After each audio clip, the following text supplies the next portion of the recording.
first guest has come a long way since her big break in the movie The Exorcism of Emily Rose, for which she won rave reviews and took home the 2006 MTV Movie Award for Best Frightened Performance. These days, she's still thrilling viewers in the hit American drama Dexter as Deborah Morgan, a homicide cop who locks up serial killers with the help of her brother, who just happens to moonlight as a serial killer himself.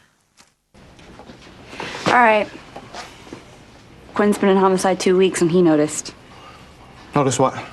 My hair. I changed my hairstyle for the first time since I was 8. Oh, yeah. Short? Or shorter? Quinn, he's just showing off his detective skills. Well, you think he thinks I'm a potential lay? That is not happening. And as long as you're not noticing things, you've also not noticed that I've given up men, liquor, and smokes for the last 27 days. This is you remembering Dad's birthday, though, right? Dad's birthday, right? Blue Room, 7:30, like always. Please welcome Jennifer Carpenter.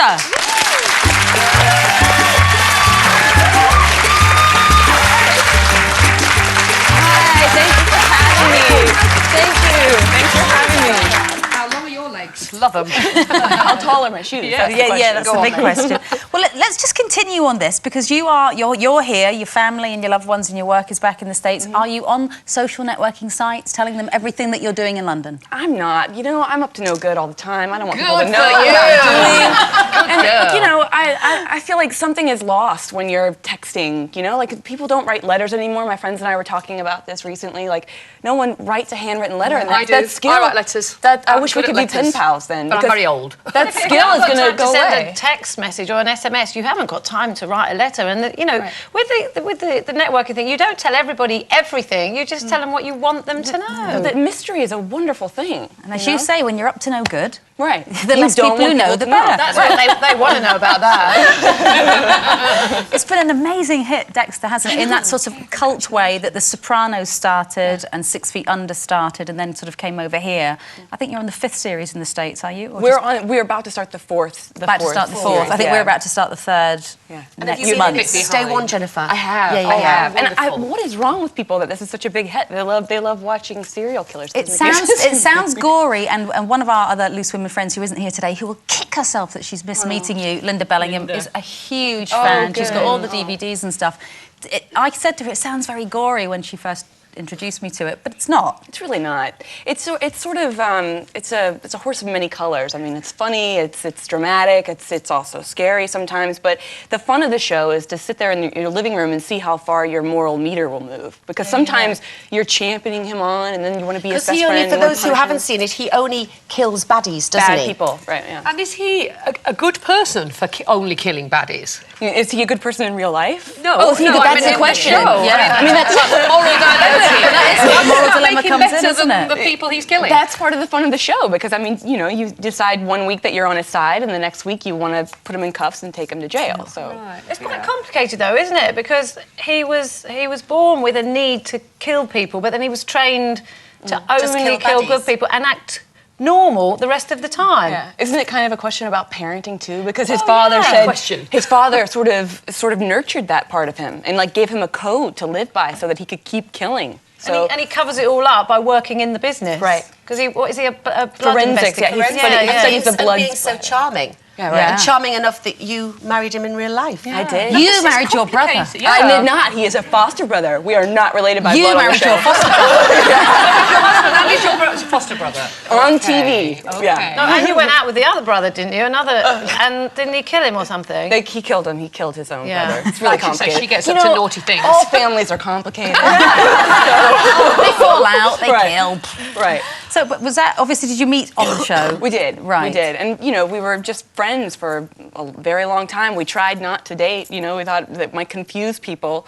But, you know, at the end, you've got to choose your life. Absolutely. How does it work, though? I mean, you know, working all day together and then, you know, all day and all night. Don't you ever want a break? Isn't it nice to work with people that you trust? I mean, don't you feel like you Yes, can fall on your face true. and you don't have to get up Very and true. apologize? And it's also, it's nice. It's a really hard schedule. It's a complicated show, and we can go home and leave our characters at work and actually figure out, put the puzzle together Right. on our own and I do would better hope you work would for leave it. the character at home, otherwise you'd be dead. Right. You certainly wouldn't tell him to pick his socks up off the floor, would you? No.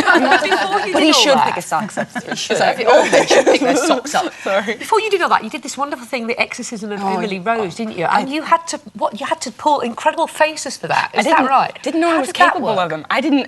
I'll tell you what's scary is to watch yourself do something like that on a giant screen. It's not pretty. Because it was all without visual effects, wasn't it? It was just you doing contorting. Yeah, they actually did a scan of my body and built a 3D me, so I got to shake my own hand and give myself a hug and see what that felt like. It was really an odd experience, but they built it so that they could contort it on the floor, and on the day I was like, I can do that. I can bend my leg that way. Saved you all that money. Yeah. I could have been comfortable in my trailer, but instead I was on the floor like growling. Can you show us what you did? Or No. Okay. Sadly not. No. Was that the film you were doing when, for some reason, you kept waking up and Pearl Jam was playing on the stereo or So something? They have a witching hours part. It's a theme of the movie that at 3 o'clock, that's when the devil sort of presents himself. And around 3 o'clock, Pearl Jam came on. Yeah, in my hotel, there was something.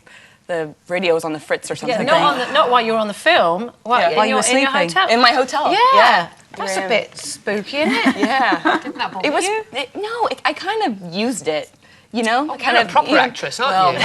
Try to be.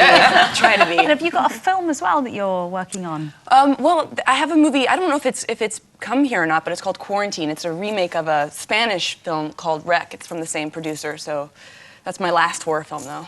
Is that I refuse to scream definitely anymore. refuse to I contort need a comedy, anymore? yeah, right. And you're in London just on a sort of a sightseeing trip? Or? We're really lucky that we get to come here and we do like 2 days of work and I get to come see all of you. And I really like the show, by the way. It's fun. thank you. Yeah, it's fun. But and then we get 2 days off or so, so we get to explore a little bit. And is which your hubby great. over here with you or not? He is. He is. He is. Yeah, back at the hotel, relaxing, eating lunch. Listen, thank you so much for joining us. Thank you, Come I back really anytime, appreciate won't it. you? Thanks. Thank you. Jennifer Carpenter, everyone. Thank you. Time for another short break, but in a couple of minutes, find out which one of us suspects Cheryl Cole is copying their fashion style. Back soon.